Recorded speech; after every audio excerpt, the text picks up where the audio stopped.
tenang untuk kita boleh sama-sama membaca firman Tuhan ini. Kalau sudah ditemukan katakan amin. 1, 2, 3. Sementara itu orang Filistin berperang melawan orang Israel. Orang-orang Israel melarikan diri dari hadapan orang Filistin dan banyak yang mati bunuh di pegunungan Gilboa. Orang Filistin terus mengejar Saul dan anak-anaknya dan memasukkan Yonatan, Abinah dan Melchizedek, anak-anak Saul.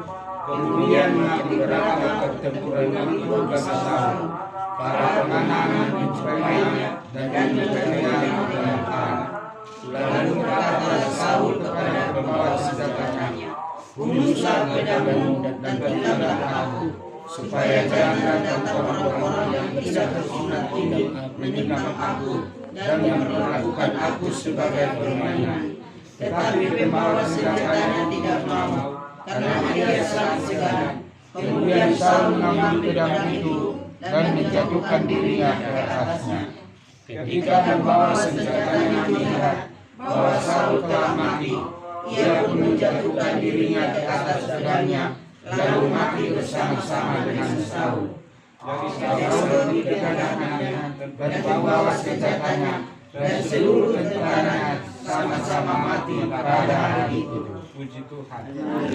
Firman Tuhan ini berbicara tentang akhir hidup daripada Raja Saul.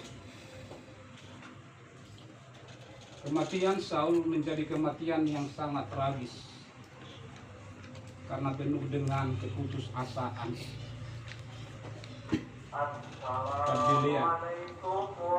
sehingga Raja Daud mengalami sebuah kematian yang boleh dikatakan tidak kematian yang mengenal Tuhan. Bukankah Raja Saul itu adalah raja yang dipilih oleh bangsa Israel? Bukankah Raja Saul ini adalah seorang yang mengenal Tuhan? Bukankah Raja Saul ini yang boleh dikatakan beberapa tahun sukses memimpin bangsa Israel? Tetapi mengapa dia harus mengambil jalan pintas itu? Kenapa dia harus di dalam sebuah keputusasaan? Kenapa dia harus melakukan di luar dari perintah Tuhan? Kematian Saul ini menjadi sebuah motivasi bagi orang-orang yang mengenal Tuhan. Kematian Raja Saul ini menjadi sebuah momen yang seoiganya tidak akan bisa dan tidak perlu dilakukan oleh orang-orang yang mengenal Tuhan. Kenapa terjadi? Saul semakin tidak berdaya. Kenapa? Yang pertama, karena Saul sudah meninggalkan Tuhan. Saul tidak lagi mengandalkan kekuatan yang daripada Tuhan, tetapi dia sudah mulai mengandalkan kekuatan dari dirinya sendiri, sehingga kekuatan Saul semakin hari akan semakin berkurang. Kenapa? Karena manusia itu dibatasi oleh ruang dan waktu. Tetapi ada kekuatan yang senantiasa kuat dan kokoh, yaitu kekuatan daripada Tuhan. Tuhanlah sumber kekuatan itu. Tetapi di dalam sebuah perjalanannya, peperangan yang dia alami bersama dengan anak-anaknya, ketika ketiga anaknya itu meninggal, maka kekuatan Saul akan semakin berkurang, bahkan akan semakin hilang. Oleh karena apa? Karena Saul sudah hidup dengan kekuatannya sendiri. Sehingga semakin tidak berdaya, semakin tidak mampu, bahkan kekuatan dia semakin hilang. Mereka berperang melawan orang-orang Filistin, orang-orang yang sangat gagah, orang-orang yang senantiasa kuat. Tetapi pernahkah Saul mengalami sebuah kemenangan? Pernah. Ketika dia dekat dengan Tuhan, ketika dia mengandalkan kekuatan daripada Tuhan, sehingga kemenangan itu menjadi milik bangsa Israel bersama dengan Raja Saul, karena mereka senantiasa dilindungi dan dijagain oleh Tuhan. Bahkan Tuhan tetap memberikan kekuatan yang baru bagi mereka. Tetapi akhir hidup Saul menjadi sebuah pelajaran bagi orang-orang yang mengikut Tuhan. Seorang raja harus bunuh diri.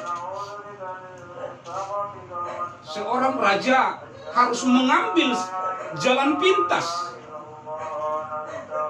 Seorang raja yang mengenal Tuhan harus mengambil sebuah jalan pintas. Kenapa? Karena Saul telah dirasuki dengan pikiran-pikirannya sendiri. Tidak lagi mengandalkan Tuhan, tidak lagi mengandalkan kuasa daripada Yesus, tetapi dia melakukan itu semua karena ada sebuah keiri hatian. Bapak Ibu Saudara yang Tuhan kasihi, pernahkah kita mengalami ketidakberdayaan? Setiap manusia pernah mengalami itu, siapapun dia. Tetapi ketika kita membandingkan ini, ketika ketidakberdayaan kita itu, ketika kita jauh daripada Tuhan, dengan dekat dengan Tuhan, bagaimana perasaan kita? Maka ketika kita ketidakberdayaan, bahasa medele, sudah kita ada medele. Mungkin itu karena sebuah keadaan ekonomi, medele makai natau. Kalau apa kami yang mau itu, ya sudahlah, memulai dong ilian, dong bisa. Tetapi yang sering merasakan ini adalah seorang ibu yang gue berbagi-bagi sebagai ketidakberdayaan terjadi, sehingga kadang bahwa kita tidak terhubung dengan Tuhan, membuat kita senantiasa medele, putus asa. Ada mungkin itu karena sesuatu penyakit tidak kunjung sembuh, tidak mau sembuh, medele. Tetapi sebagai manusia itu wajar-wajar saja. Tetapi kita orang yang percaya kepada Tuhan, kita harus sampai kapan kemampuan ini bertahan. Maka satu hal bahwa kita harus terhubung dengan Tuhan. Kita harus mengingat Tuhan. Di saat ketidakberdayaan kita itulah, ketika kita terhubung dengan Tuhan, kuat di dalam Tuhan, setia dan taat melakukan firman-Nya, disitulah kekuatan itu semakin membuat kita sehingga kita mampu melewati ini semua. Puji Tuhan. Bulan-bulan ini saya merasakan ketidakberdayaan. Kenapa? Udah lebih 1 bulan saya merasakan tidak enak dalam hidup ini karena suatu penyakit dalam hidup saya. Berulang kali saya harus pergi ke dokter untuk check up. Jadi setiap minggu itu pasti saya MC, cek, ambil surat rujukan, tetapi nyatanya yang dikasih hanyalah obat. Dikasih obat nyeri, habis dikasih obat nyeri, dikasih obat lambung. Kena buat apa? Saya kan nggak penyakit mah dok. Nggak, ketika kamu mengkonsumsi obat nyeri ini, lambungmu harus dijaga. Banyak obat dikasih. Jadi nggak boleh kena obat jauh nami, dia mengerti akan. Pikir-pikir tak perlu lah ngokon lagi, anu nggak beta benar.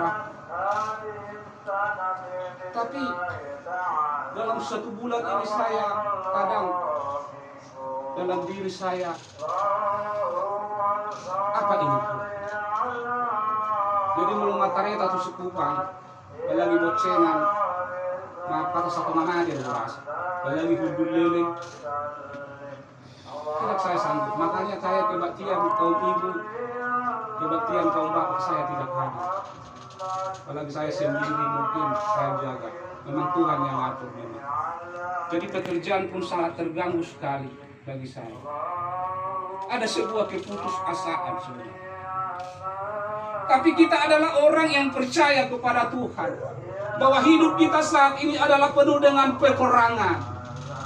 Peperangan melawan keinginan daging, peperangan menaklukkan pikiran, peperangan melawan hal-hal akan dunia ini. Segala sesuatu kita diperhadapkan dengan peperangan.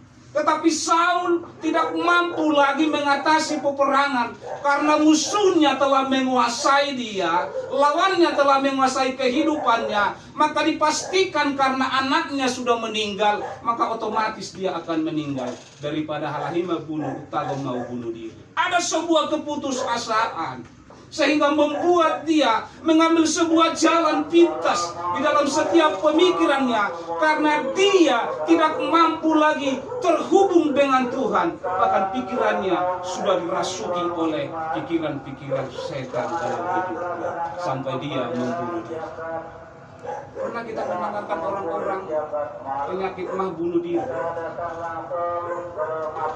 ibu-ibu bunuh diri, apa sakitnya? Nah, dia keputusasaan terjadi. Saya yakin bahwa dia tidak lagi mengenal atau tidak terhubung lagi dengan Tuhan. Dia tidak lagi kuat di dalam Tuhan. Dia tidak mengenal lagi Tuhan di dalam hidupnya, sehingga dia mengambil sebuah jalan pintas atau bunuh. Nah, saudara-saudaraku yang Tuhan kasih, setiap kita pribadi lepas pribadi punya pergumulan, punya sesuatu yang mungkin kita rasakan. Ada pergumulan itu penyakit, ada mungkin pergumulan ekonomi, ada pergumulan di dalam sebuah pikiran yang tidak bisa diatur anak-anak. Segala sesuatu ada di dalam hidup. Tetapi itu adalah sebagai hal yang lumrah yang akan dialami. Tetapi kita orang-orang yang percaya kepada Tuhan, di saat kita tidak mampu lagi untuk melakukan kekuatan itu, di situ kita boleh terhubung dengan Tuhan dan selalu mengingat Tuhan. Biarlah Engkau Tuhan yang senantiasa menjaga hidup. Jadi menutup ke gudang nama satu ini, kita tetap terhubung dengan Tuhan. Amin. Unak kita madil, unak tabay sama si Sauli membunuh diri sendiri. Biarlah kita mati di dalam Kristus. Puji Tuhan. Karena hidup ini menjadi sebuah peperangan yang harus dialami orang-orang yang percaya. Tetapi percayalah, jikalau kita terhubung dengan Tuhan, jikalau kita setia dan kokoh di dalam Tuhan, maka kemenangan menjadi bahagian kita. Apapun yang masalah, kita harus tetap datang kepada Tuhan. Biar kita berserah kepada Tuhan, sehingga Tuhan boleh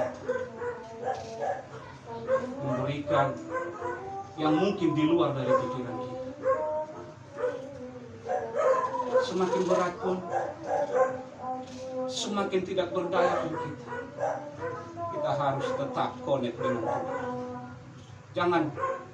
Jangan pernah kita seperti yang dilakukan oleh Saul, tetapi kita tetap setia kepada Tuhan, percaya kepada Tuhan, dan tetap kita memohon kekuatan daripada Tuhan.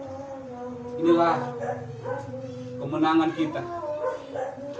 Jangan kita mau mengambil sebuah jalan pintas, tetapi biarlah di dalam sebuah kelemahan kita itu, di dalam sebuah peperangan yang kita alami masing-masing, seperti bahwa kita harus senantiasa memikul salib kita masing-masing, karena Yesus akan memberikan kita sebuah kemenangan. Lewat masalah itu, di situ kita mungkin semakin dekat dengan Tuhan dan semakin merasakan kepada Tuhan. Jadi aku bingung bus kata memerena. Mulu jongcok sama anak kuat dua aku, dan mulu hudulan non. Kata aku boto soalnya lami amat kasihabe. Jadi mararang gua main. Songon na baru melahirkan, itu na ubahna mararang. Kalau tohoi lucu, saya coba semua. Obaton saya coba. Bahkan obat dari apa namanya, dari Facebook sudah saya beli, saya coba semua. Karena itu obat luar saya herbal, saya coba semua. Sangat mengganggu bagi diri saya. Kadang berengor sedih, sudah masih kok, ulun bacol mati. Tetapi saat kita duduk itu amang apun. Di zaman sudah maka tak harung ngaci. Alai kan bahasa mulu kudu amang apir dia. Tahu majong tuh, namun kita jongjong terus. Tetapi itulah menjadi sebuah mungkin bagi saya supaya saya semakin mengenal Tuhan sesungguhnya. Jadi firman Tuhan ini saya baca, begitulah rupanya. Makanya budang ngerah alak na bunuh diri, tak sanggup deh mana orang kasih tahu nona, ya bunuh diri. Raja pun bunuh diri, kalian kan si buat dosa. Tapi kita adalah orang-orang yang sudah mengecap kebaikan Tuhan. Jadi jangan kita gampang putus asa. Apapun peperangan yang kita alami bagi diri kita masing-masing, mari kita tetap teguh, terhubung dengan Tuhan, menyerahkan hidup kita kepada Tuhan, maka Tuhan pasti akan menolong kita. Puji Tuhan. Itu juga setiap kehidupan kita, siapapun. Ngarong di karejo mata, ngarong di jauh, unang mati. Tetaplah terhubung dengan Tuhan. Mungkin lewat daripada itu, Tuhan akan menunjukkan di luar dari kehidupan.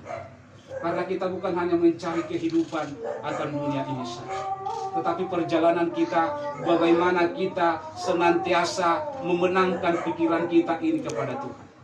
Odo nauporat dialami jol padang masalah sialan. Bagaimana kita melawan pikiran kita ini, peperangan pikiran kita ini bersama dengan Tuhan. Sehingga banyak orang gagal dalam perjalanan ini. Tapi saya percaya bahwa setiap masalah kita, di setiap peperangan kita masing-masing, mari kita senantiasa tetap setia kepada Tuhan dan kokoh dan tetap terhubung dengan Tuhan. Haleluya. Malam hari ini kita percaya bahwa Tuhan akan mendengarkan setiap seruan kita, dan kita yakin bahwa Tuhan akan memberkati kita semua. Haleluya.